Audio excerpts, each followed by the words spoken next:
Opa, Agora, agora tá. Agora tá gravando. ufa, O, desculpe. o Luciano tava falando que a Fabíola foi caçada agora. E eu tava ouvindo vocês falarem. Não Daí sabia. eu questionei para ver se era daquele lance do aumento de salário lá dela e do vice, mas ele falou que não, Aquele, que é dessa aquele, eleição. Verdade. aquele, aquele processo de cassação que a prefeita teve na aplicação do RGA foi uma questão que foi arremetida para a Câmara, né? Então, como houve manobra, alguns vereadores que eram a favor da cassação mudaram o voto na semana, ela não foi cassada, porém o processo dela encontra-se no Ministério Público e está ainda correndo em trâmite lá, né? Não foi julgado.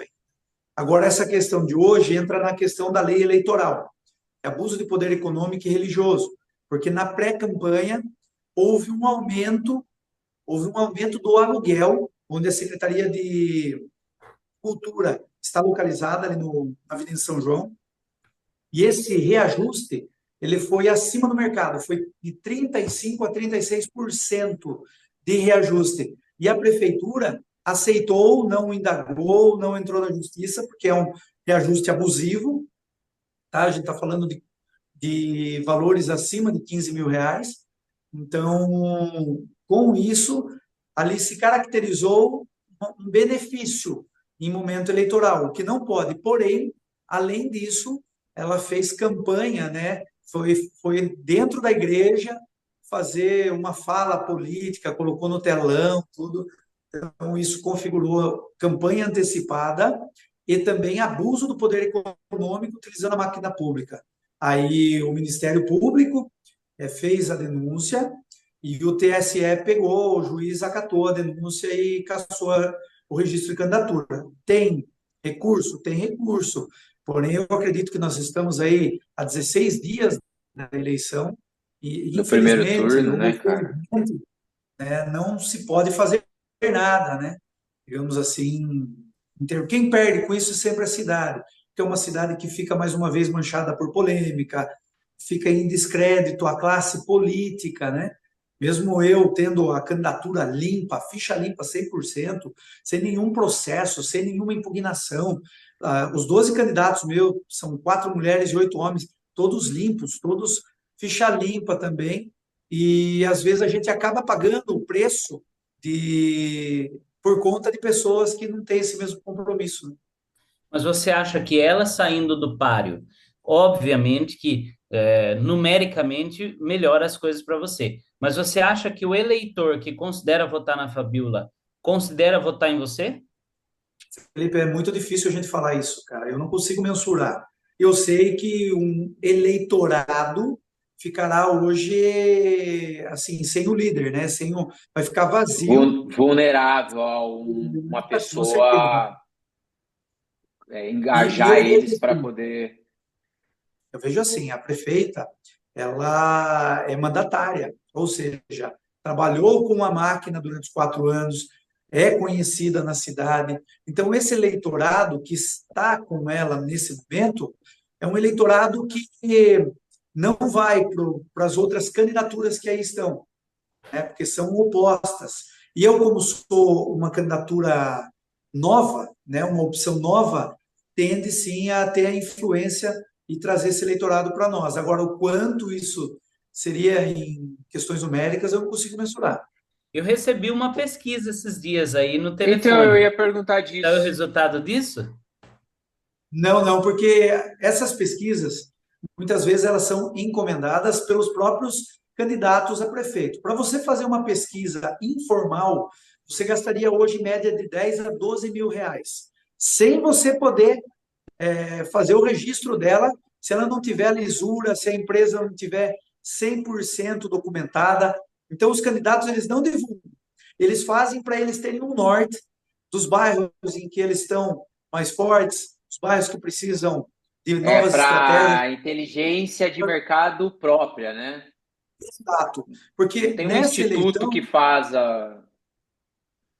tem os institutos sérios, porém, muitas vezes o resultado pode não vir a contento de quem pagou, né?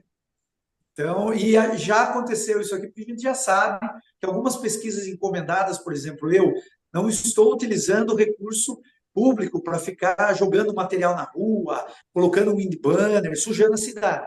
Nossa campanha é uma campanha modesta, uma campanha baseada no digital e olho no olho, né?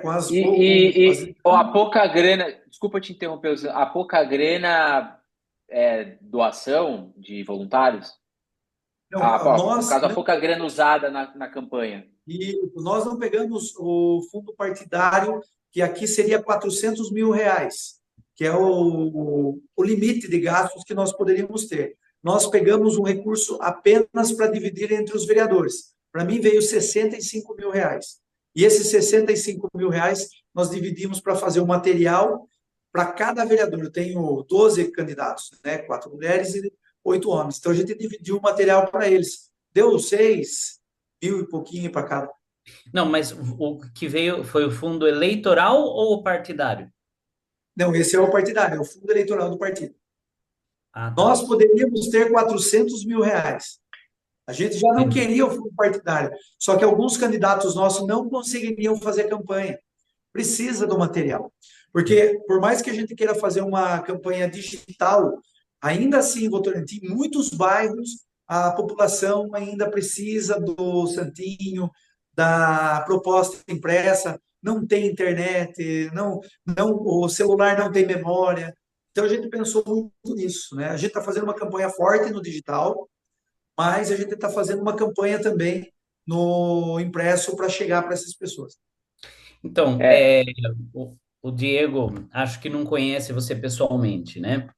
Eu te conheço, né? Só isso aqui vai ficar gravado, então vamos colocar os pingos nos is, né? O Luciano eu conheço há vários anos, frequentei a academia dele por vários anos, né? Mas há muito tempo não falava, né, com você, desde que você assumiu, salvo engano, provavelmente poucas conversas, né? Então, na realidade, eu conheço o Luciano antes da vida pública, né? Eu mal conheço a vida pública, inclusive, porque eu não acompanho. Essa é uma realidade que eu, inclusive, já confessei para você. Estou tentando corrigir isso daí, né? Acompanhar mais a política local.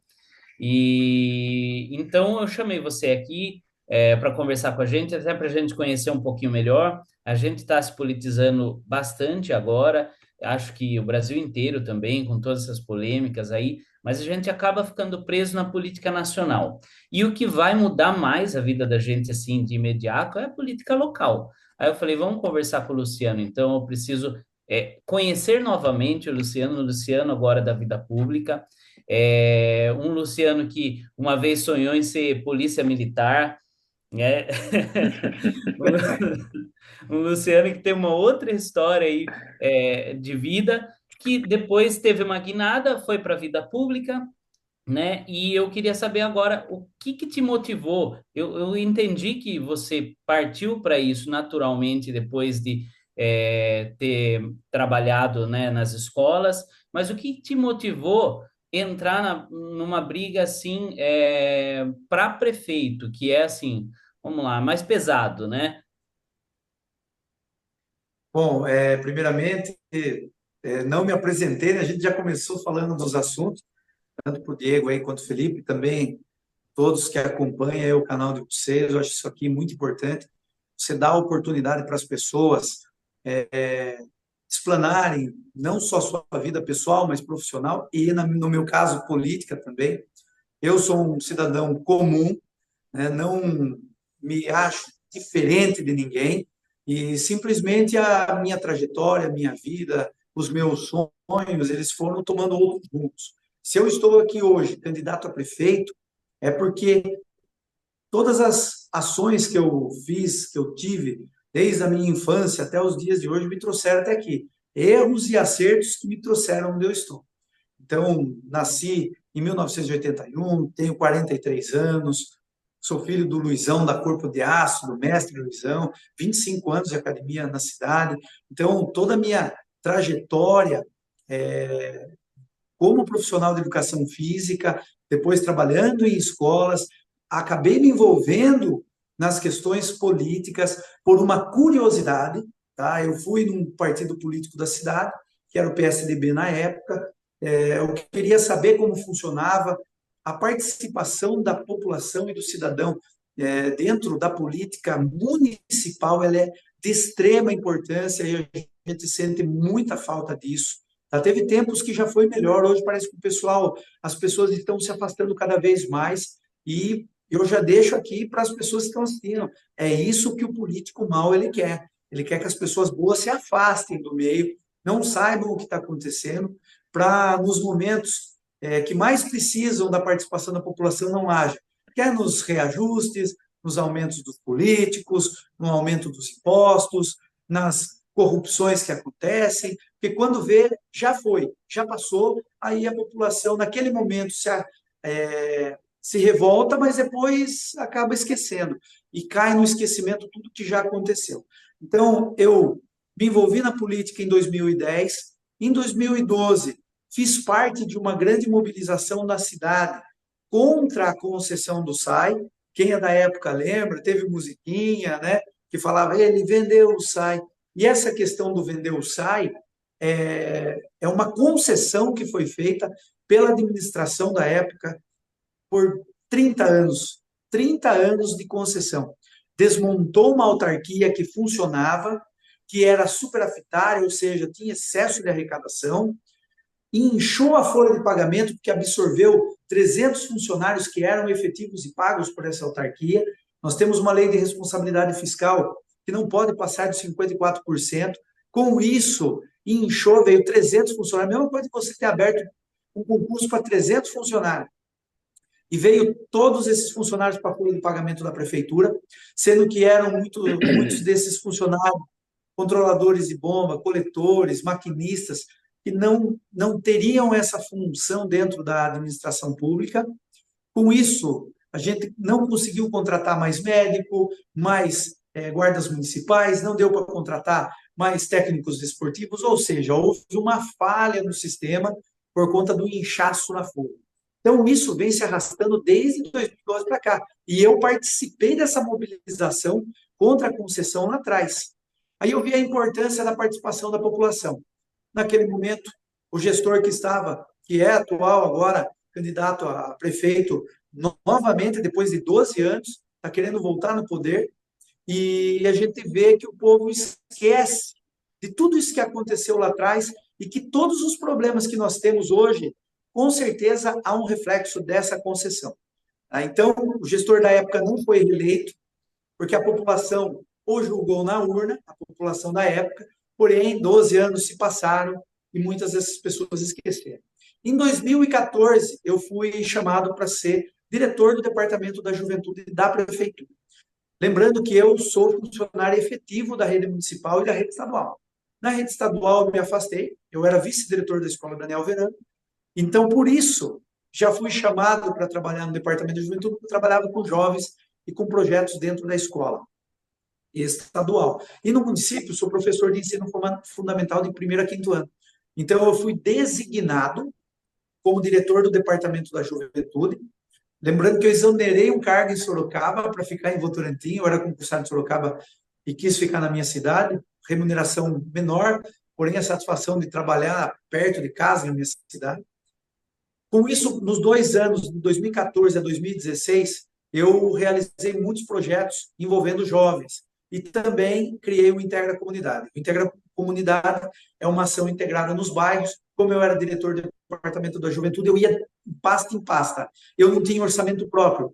A minha atribuição era buscar recursos com os outros secretários. É como se eu fosse um mediador.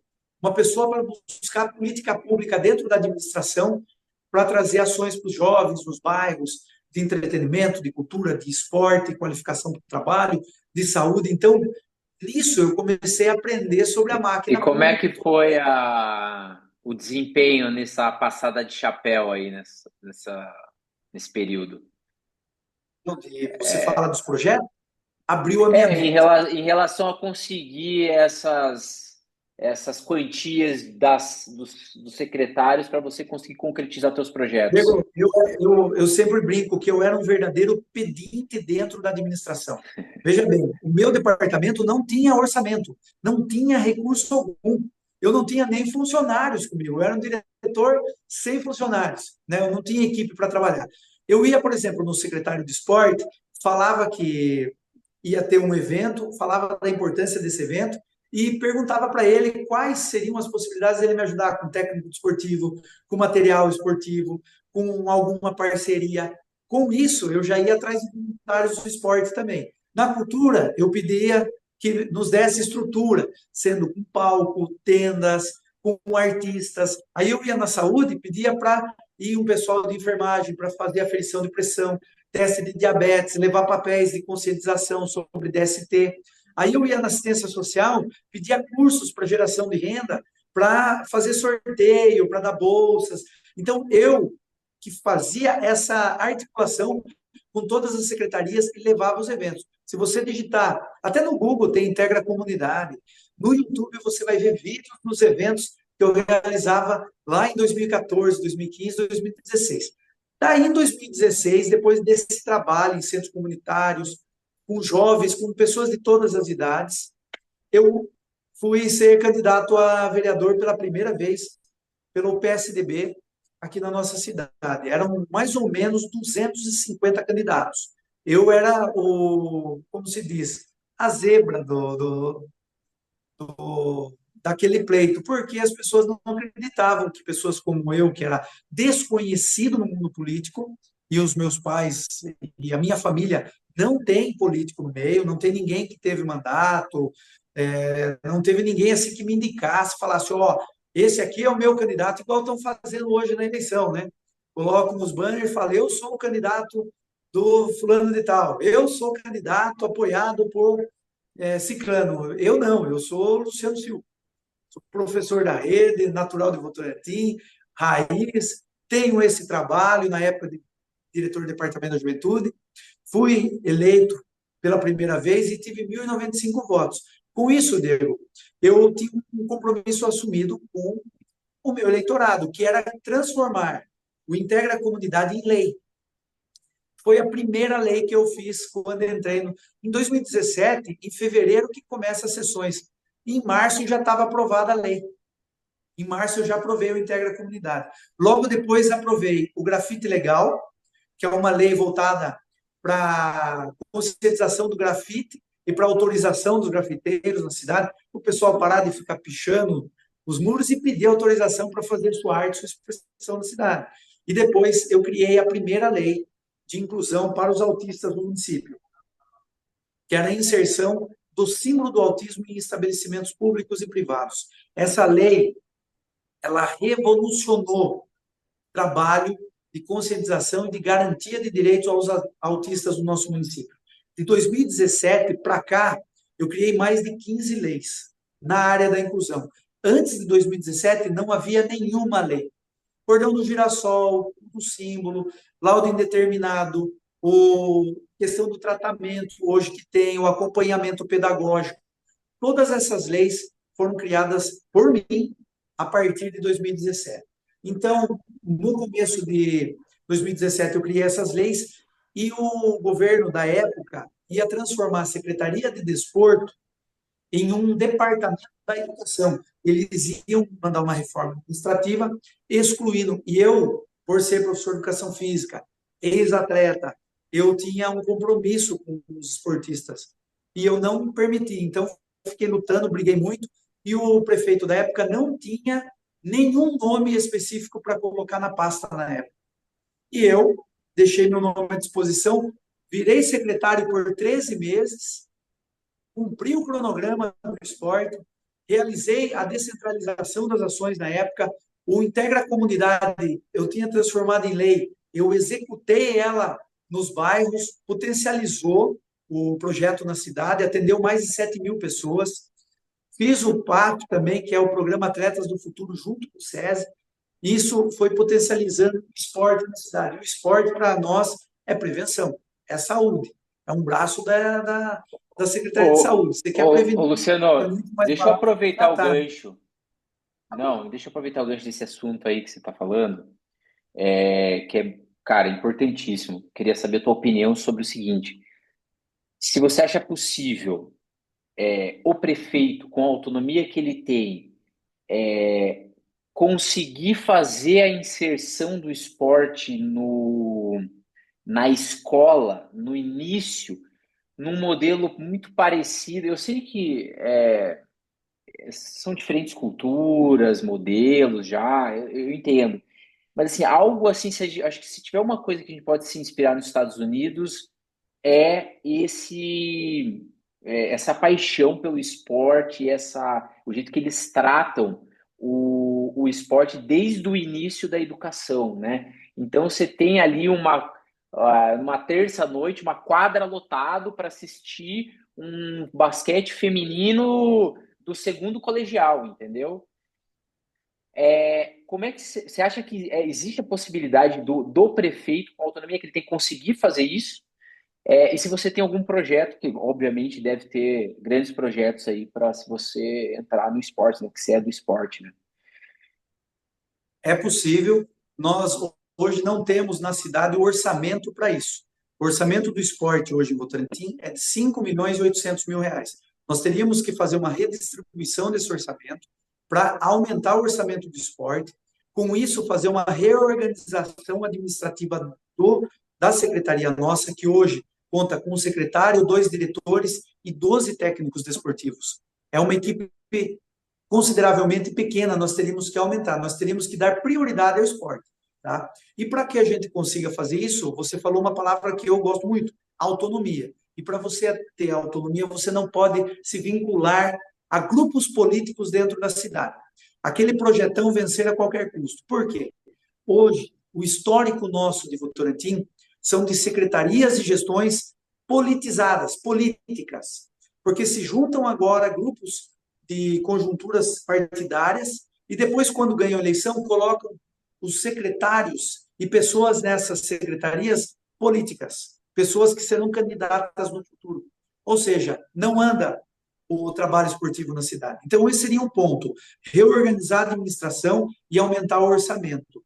Essa questão de começar desde a primeira infância até os dias da nossa terceira idade, digamos assim, até os idosos, ter um esporte de crianças, jovens, adultos e idosos, já começa na escola. É que hoje não tem atenção. Eu sou professor de educação física da rede. Eu não tenho material. Só para você ter uma ideia. Eu não tenho bolas, eu tenho uma bola. É sempre os mesmos exercícios, as mesmas coisas. Você não tem um material para você fazer a manipulação correta, o trabalho dos fundamentos. Hoje nós não temos.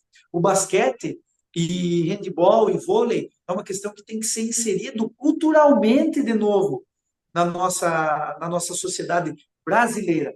Porque hoje o que existe é a tradição do futebol.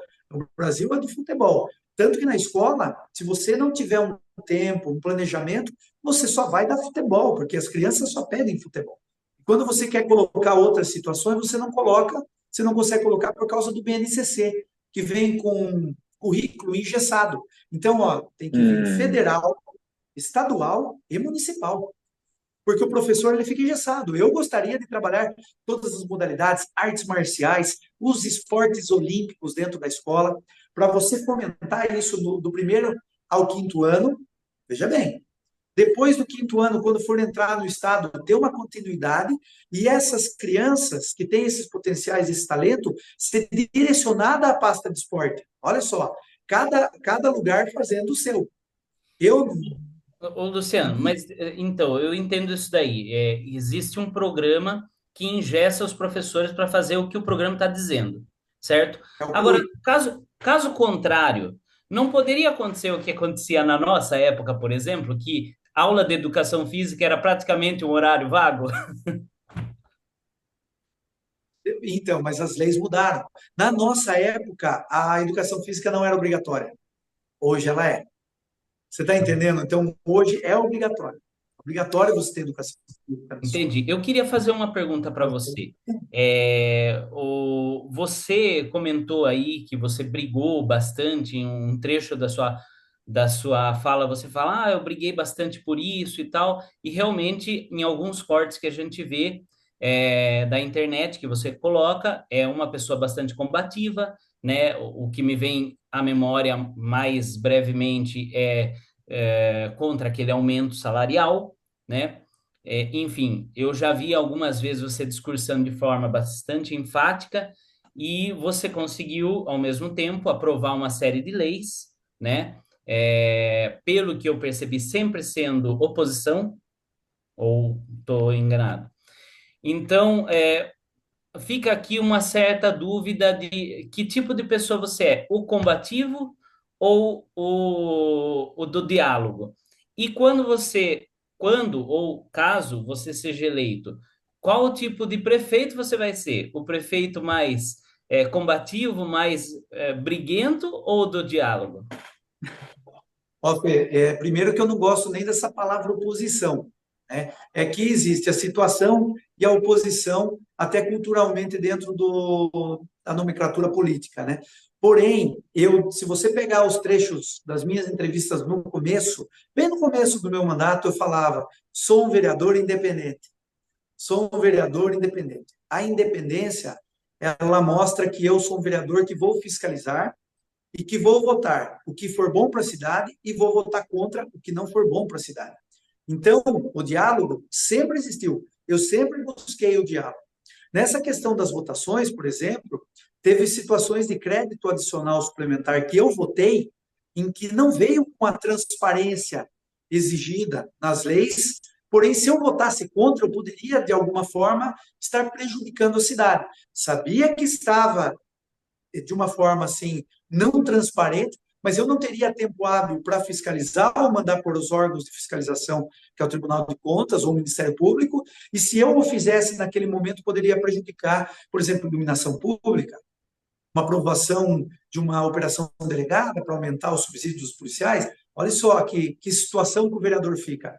Então, se você pegar todas as minhas votações e os meus posicionamentos, por mais duro que eu fosse naquele momento, mostrando que precisava-se de mais transparência, que a lei deveria ser muito mais discutida, ainda assim eu votei em prol da população. Na questão do aumento do salário dos agentes políticos, eu sou presidente da Comissão de Finanças. Não tinha como eu não expor aquilo da forma que eu expus, porque chegou para mim, aquilo veio em extraordinária e seria votada a toque de caixa, como diz, ao apagar das luzes, a população não ia saber.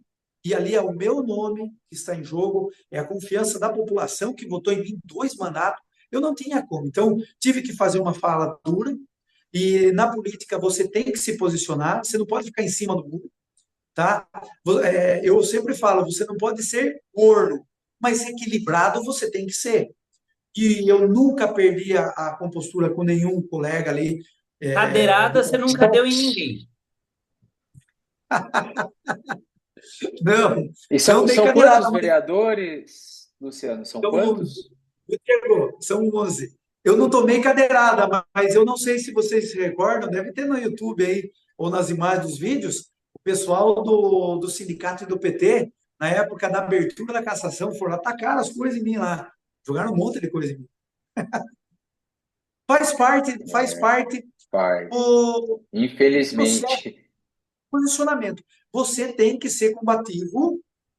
Ser combativo não significa você ser opressor e não ter diálogo. Eu fui combativo, eu faço com que as minhas palavras e as minhas atitudes sejam coerentes. Eu tenho que ser coerente com o que eu falo. Então, muitas vezes eu O... sou. Isso, viu, Diego? Só para terminar isso aí que o Felipe Não, falou. não, não. No Finaliza começo, aí, finaliza eu aí. lembro que falava: nossa, o Luciano é calmo, o Luciano é tímido. Mas conforme você vai aprendendo ali dentro da Câmara Municipal, como funciona requerimento, indicação, projeto de lei, e as armadilhas que vêm, você tem que se posicionar. E como a gente já fala, parlamentar, é para falar, é parla, né? Tem que falar e tem que expor para a população, porque a população está ali sendo representada pela sua voz, né? Você é a voz do povo. E como é que você acha que está o páreo na disputa aí sua? O que você imagina? Você pode falar? Hoje, Não posso, sim, posso. Hoje eu vejo a gente com uma grande oportunidade que eu não via no começo, até por conta da pulverização dos votos. Eu, como vereador de 2 mandatos, mesmo tendo criado muitas leis, eu nunca me envolvi em polêmica, eu não sou conhecido na cidade toda. Eu sofro com desconhecimento. Porém, quando o meu projeto e as minhas propostas chegam para as pessoas e a minha imagem chega conversando com elas, eu vejo que eu tenho uma grande conversão de votos, tá? Daquelas pessoas indecisas. Hoje, pelas pesquisas que nós vemos assim de bastidores, mais de 50% estão indecisos. Esse é o voto que eu estou indo buscar. Porque aquele voto da ideologia de direita, aquele voto da ideologia de esquerda, muitas vezes já ligado aos partidos da nossa cidade, você não consegue converter eles.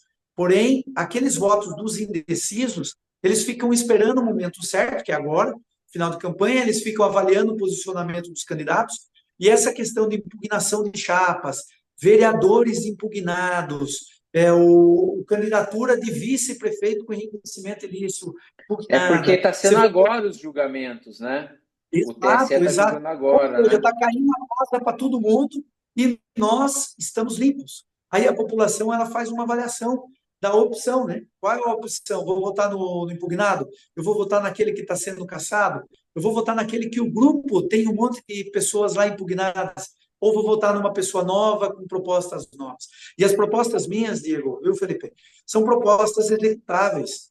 Eu fiz elas baseadas no orçamento, na redistribuição do orçamento. Se eu vou criar uma Secretaria da Mulher, é porque nós vamos reorganizar a máquina, eu vou criar novos cargos, mas eu não vou criar mais cargos. Eu vou extinguir alguns cargos e dar novo sentido, nova finalidade para atender a finalidade da Secretaria da Mulher. O Departamento de Saúde Mental, vou utilizar os próprios profissionais da rede. As auxiliares de educação, que eu tive uma reunião agora de pouco antes de entrar com vocês aqui. Vou rever várias situações, desde a carga horária delas, questão de salubridade, questão de segurança nas escolas. Então, é tudo organização, não é nem questão de dinheiro.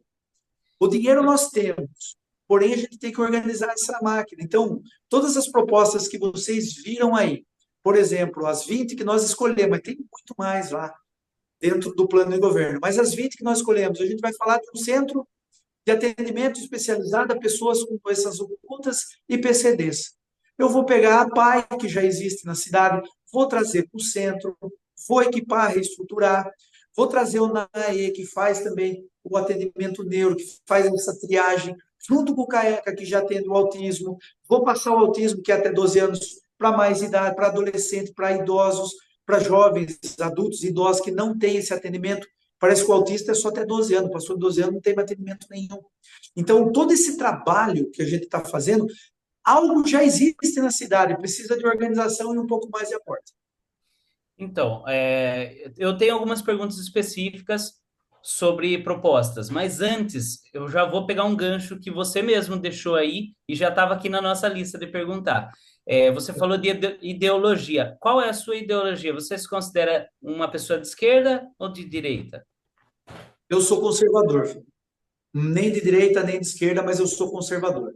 Quando a gente fala de conservador, eu vejo desde o início, vou falar da minha cidade agora, porque a ideologia de direita e de esquerda em si, o que elas representam e os assuntos que são abordados, desde aborto, descriminalização ou qualquer outra situação que divide direita e esquerda hoje, não vem a somar em nada no nosso município.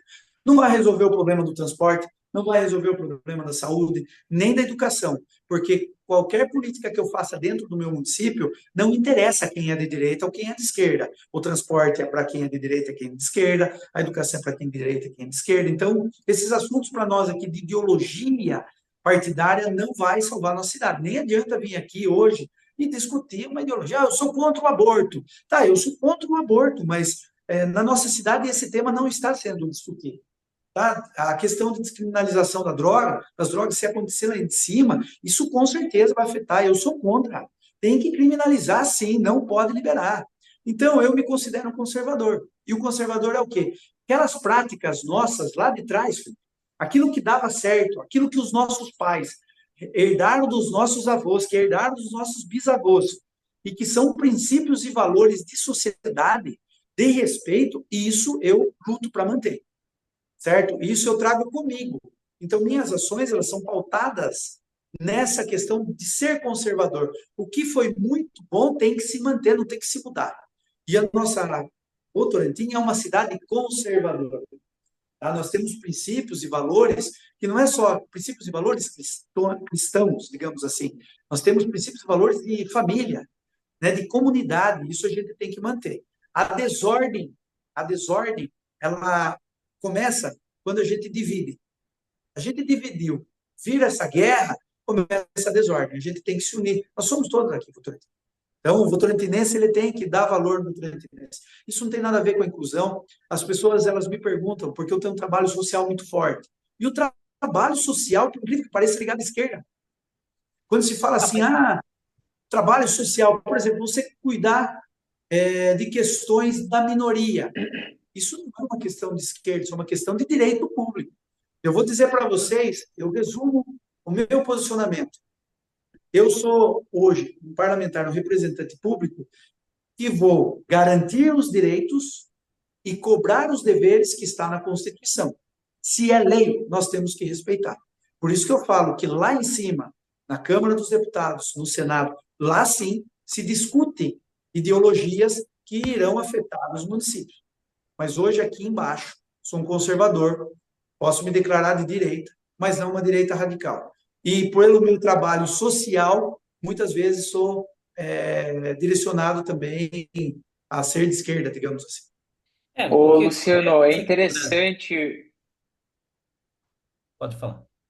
Obrigado. É interessante esse ponto que você trouxe do posicionamento. Esse posicionamento, há uns 3, 4 anos atrás, seria, acho que, mais arriscado para pensando, Politicamente. aproveitando a minha ignorância política e viajando aqui, seria mais arriscado você ter um posicionamento desse aí. Você acredita que hoje já está se transformando essa polarização, né, dessa coisa tosca e inútil, concordo? Ou você ainda acha que está quente e que por exemplo, uma pessoa na tua posição de candidato, seria mais fácil ainda hoje assumir um lado e falar é isso e mata todo o resto? Diego, Luciano Silva, jamais utilizaria de um argumento, de um tom, de um discurso para ganhar eleição, se eu não concordasse com isso. Tá? É o meu posicionamento, tanto que eu tive convite do PL de Votorantim na época, eu não abandonei o meu partido, que é o Podemos, que é um partido menor, que é um partido que se diz de direita, porém, na sua conjuntura é um centro-direita. Muitas vezes o extremismo ele não vê o centro com bons olhos, tanto dos dois lados, tá? Tanto esquerda quanto direita não gostam do É, é centro, porque né? é porque vem ao centro e ele vê aquela coisa fisiológica, né? Você pensa em Exato. centro, você já fala, ai, E, DEM, né? Aquela mas coisa, né? MDB, eu vou dar um PP. exemplo atual. E eu vou dar um exemplo para você que você vai entender e o povo aí de casa também vai entender.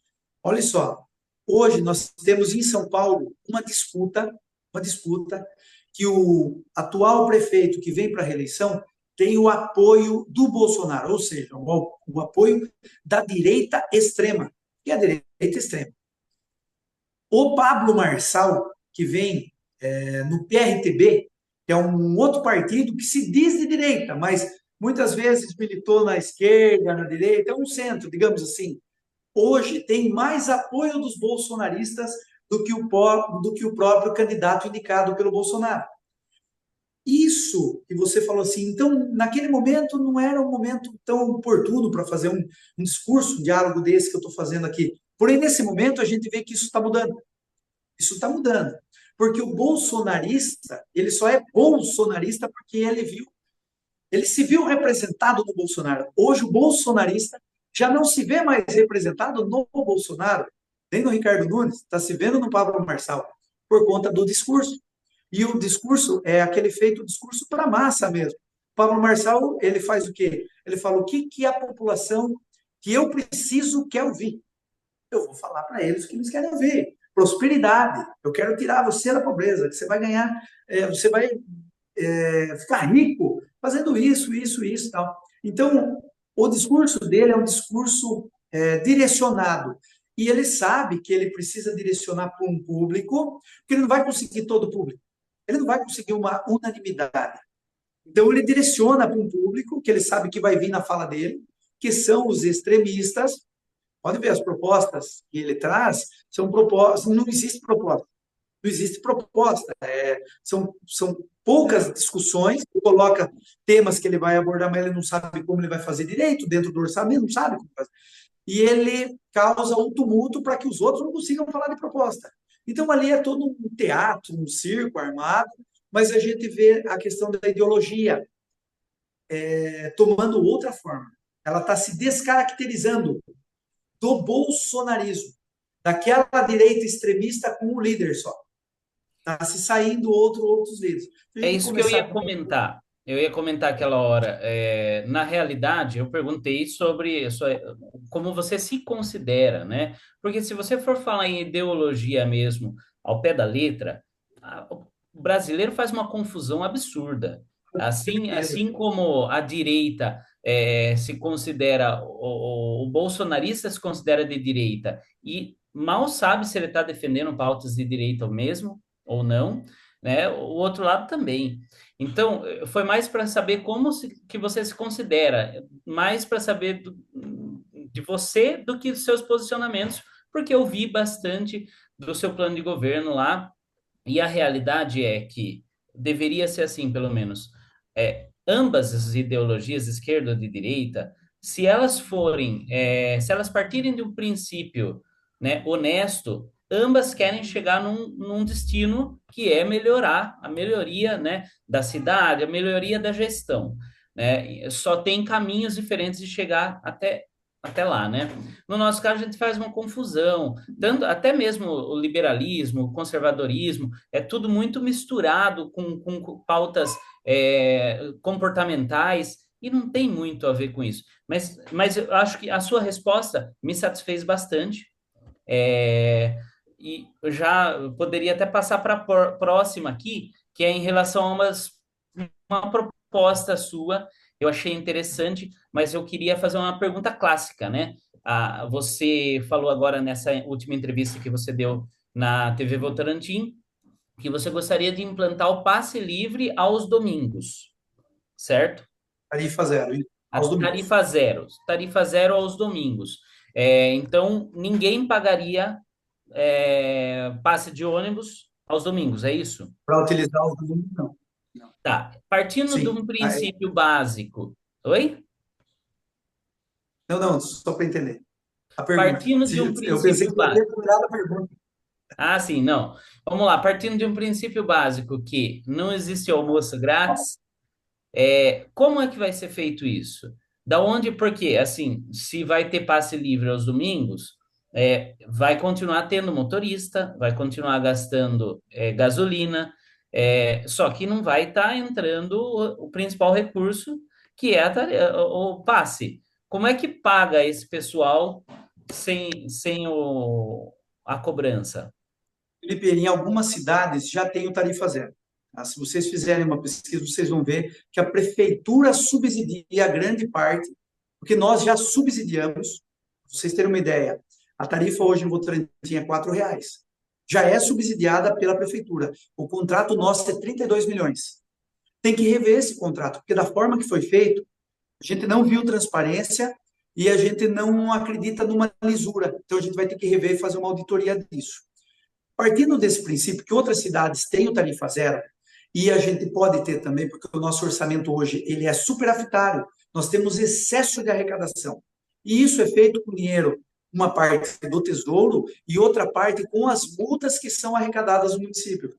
Porque você tem um JARE hoje, que tem um órgão ligado à mobilidade urbana, a Secretaria de Mobilidade Urbana, que arrecada dinheiro de multa. E a gente pode destinar, hoje não é destinado, mas a gente pode destinar esse dinheiro para subsidiar a tarifa zero aos domingos. Por isso que eu não falo tarifa zero durante a semana, porque nós temos 20 linhas em Votorantim e são mais ou menos 196 viagens. E falta horário. Horário, muitos horários de ônibus estão dando 1 hora e pouco. Tem dias que nem isso não tem. Está entendendo? Por exemplo, Capoavinha, Carafá e bairro dos Morros não tem ônibus aos domingos. Por que que os outros bairros têm? Leva, por exemplo, você, final de semana no shopping, e esse pessoal do Carafá, bairro dos Morros, Moranguinho não tem. O que está acontecendo? Não é uma desigualdade? E a gente Com tem que certeza, equalizar com isso. certeza. É possível através do dinheiro da arrecadação das multas, que a gente vai direcionar, e do subsídio nosso.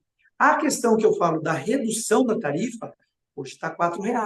Se você reduzir R$ 1, não tenha dúvida que isso vai ajudar e muito quem utiliza o serviço público. Até na questão da integração. A integração você tem que ter o cartão. Então a gente tem que fazer esse trabalho para as pessoas, para que a pessoa, porque tudo tem um custo, né?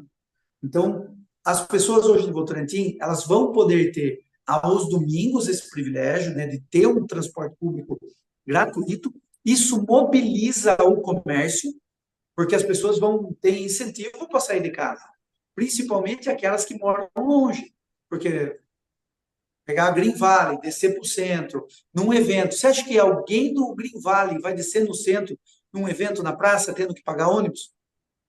Vai. As pessoas querem vir ao centro para se divertir, mas essas pessoas são vulneráveis, não têm recurso para vir, né? Então, o tarifa zero aos domingos é possível através das multas que são arrecadadas pelo município, e a redução vai ser na revisão do contrato para reduzir ou até aumentar um pouco mais o subsídio, se assim for preciso.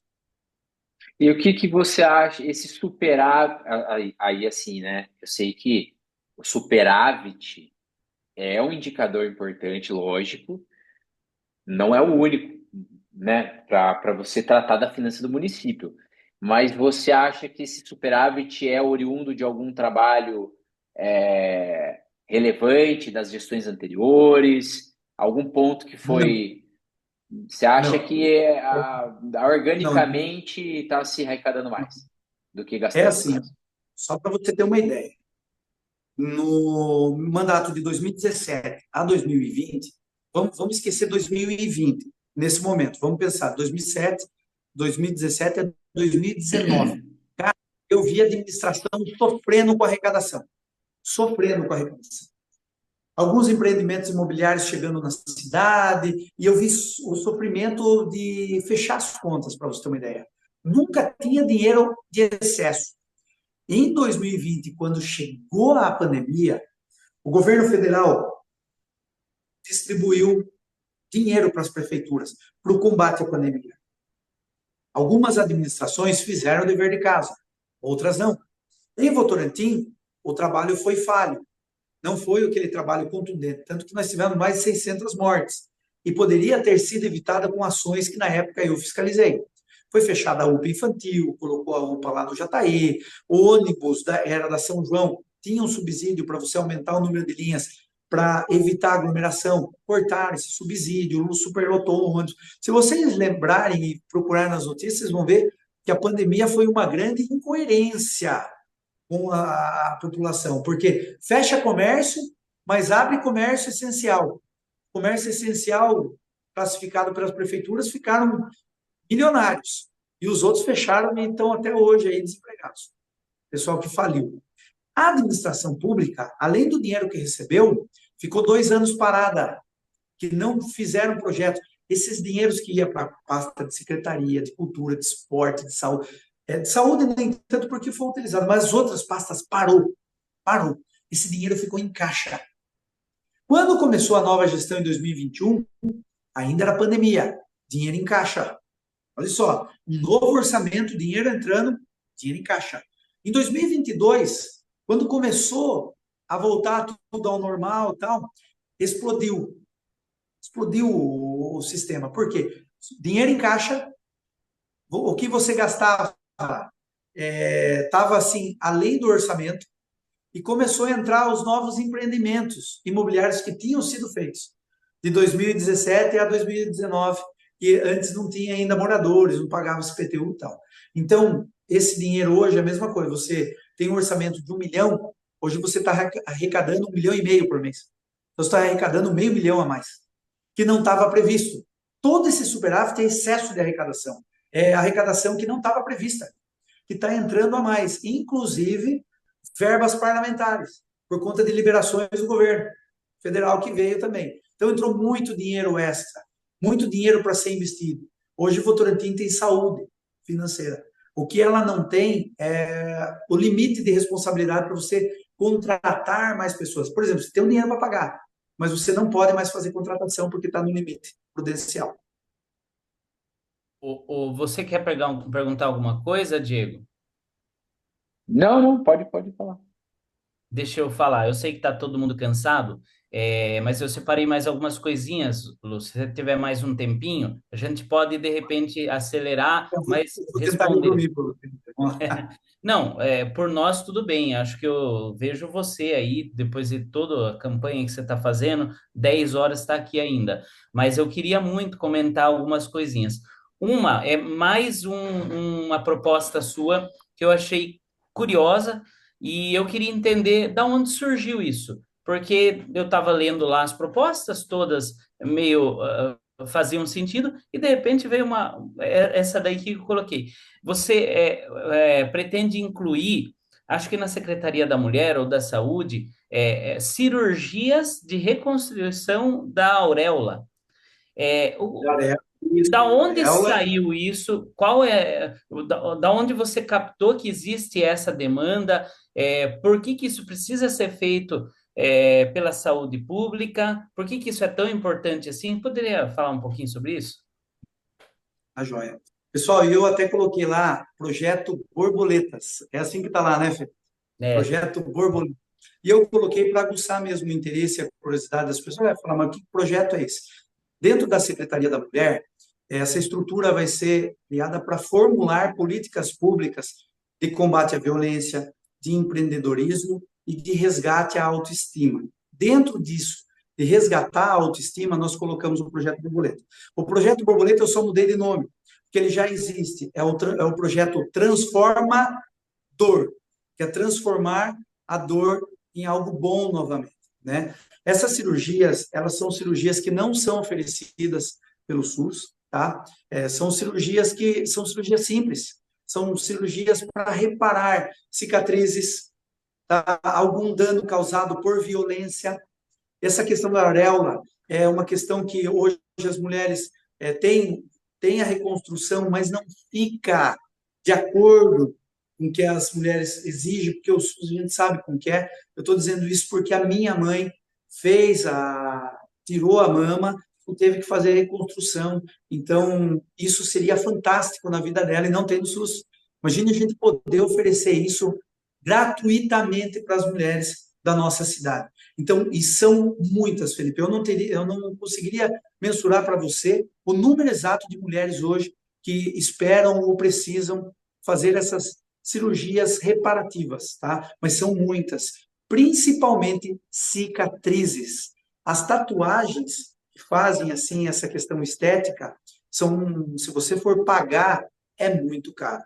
Quem tem condição sabe do que eu estou falando, agora quem não tem vai ficar sem. Então, dentro do nosso projeto, a gente vai vincular isso, dá para fazer através da Secretaria de Saúde, claro, por intermédio da Secretaria da Mulher. É só colocar na lei orçamentária, no nosso plano plurianual já vai estar lá a Secretaria da Mulher, já vai ter todos os programas que serão vinculados nessa secretaria e também o recurso para estar fazendo isso. Claro que a gente vai fazer primeiramente um mapa de quantas mulheres hoje estão necessitando dessas cirurgias para a gente poder fazer aí o cálculo e a contratação dessas profissionais para estar fazendo isso.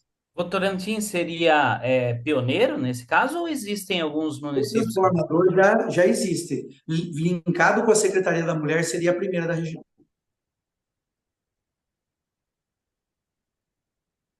Perdão, tava. Então vamos lá. Eu gostaria de colocar. Tá saindo som?